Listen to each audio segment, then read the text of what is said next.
हाय, मी पूर्वी भावे. घे भरारीमध्ये आपलं स्वागत. आज आहे तो एक दिवस ज्या दिवशी आपल्याला सगळ्यांना पुन्हा एकदा लहान होता येतं.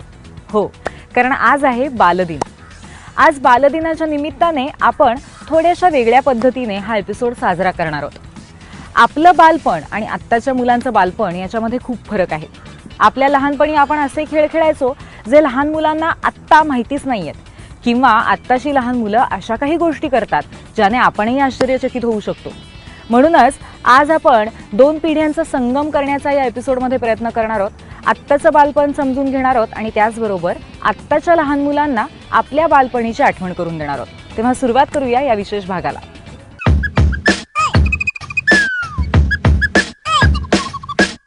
बर्फाच्छादित हिमशिखरं, पाईन देवनारचे वृक्ष आणि मसुरीतले रस्ते, ही सगळी चित्र डोळ्यासमोर उभी राहतात रस्किन बॉन्डची पुस्तकं वाचताना. आपल्यातल्या बऱ्याच जणांनी ही पुस्तकं इंग्लिशमध्ये वाचली असतीलच, पण टीनेजर्सना एक वेगळी अनुभूती देणाऱ्या या पुस्तकांचा आता मराठीतही अनुवाद झालेला आहे. चला त्याबद्दलच थोडीशी माहिती घेऊया.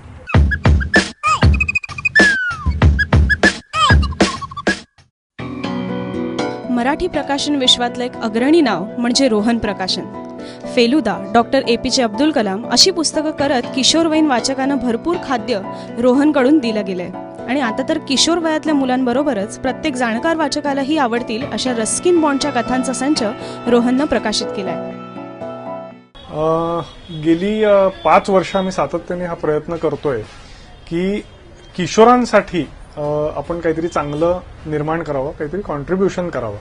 कारण एक लक्षात घेतोय, आपण जर बघितलं की आज इंग्लिशकडे ओढ जास्ती आहे. आम्ही एक विचार असा करतो की आत्ता जी किशोरवयीन पिढी आहे, तर ह्यांना जर आज वाचतं केलं, ह्यांना काय हवंय, ह्यांना जर वेगळं काही लिखाण आपण अवेलेबल करून दिलं तर त्यांची वाचनाची गोडी वाढेल का, आणि त्यासाठी आम्ही सातत्याने प्रयोग करतो. म्हणून ठरलं की एक जवळपास 39 कथा आम्ही दिलेल्या आहेत आणि त्या 6 भागात आम्ही उपलब्ध केल्यात. रस्किन बॉन्डच्या साध्या सोप्या रसाळ इंग्रजीतल्या कथा आणि त्यातलं हिमालयातलं जीवन वाचणं म्हणजे निव्वळ आनंद देणारा अनुभव असतो. ते सगळं मराठीत आणायचं शिवधनुष्य पेललंय निलिमा भावे आणि रमा हर्डीकर या दोघींनी. रस्किन बॉन्ड हा मी स्वतः टीनेजर असल्यापासून माझा आवडता लेखक आहे आणि अजूनही मी म्हणजे त्याच्या या 6 पुस्तकांमधल्या सगळ्या कथा मी वाचलेल्या होत्या. त्यामुळे त्या अनुवादित करताना एक तर सोपंही गेलं आणि माझं आवडीचं असल्यामुळे मी खूप एन्जॉय केलं. दुसरं म्हणजे या भारतातल्याच कथा आहेत. रस्किन बॉन्ड हा भारतातच वाढल्यामुळे या सगळ्या हिमालयाच्या आणि एकूण भारतातल्याच वातावरणाच्या असल्यामुळे अनुवाद करताना त्याच्यात कृत्रिमता नाही आली, तर जास्त म्हणजे आपल्याच वातावरणाच्या असल्यामुळे मराठीत वाचताना आपल्याच आहेत या असं वाटेल. किशोरवयीन वाचक आपलासा करायचा तर पहिल्या क्षणी पुस्तक पसंत पडायला हवं हेच खरं, आणि ते काम या संचाच्या बाबतीत चंद्रमोहन कुलकर्णींच्या चित्रांनी अगदी लीलया केलंय. तर मला असं वाटतं की रस्किन बॉन्डची जी गोष्ट सांगण्याची शैली आहे, त्या शैलीला सुटेबल अशी चित्र मी आतापर्यंत पाहिली नव्हती. आणि मी स्वतःच खूप दिवसापासून, रादर लहानपणापासून रस्किन बॉन्ड वाचतो आहे.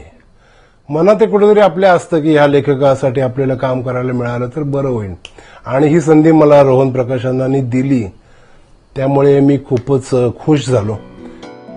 रस्किनच्या मूळच्या उत्तम कथा, त्यांचा तितकाच सरस अनुवाद आणि या सगळ्याला मिळालेली चंद्रमोहन कुलकर्णींच्या चित्रांची जोड, असं संपूर्ण पॅकेज म्हणजे रोहन प्रकाशनने केलेला रस्किन बॉन्ड हा संच.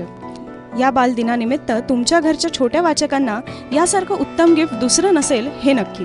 भक्ती बिसुरे, ABP माझा, पुणे.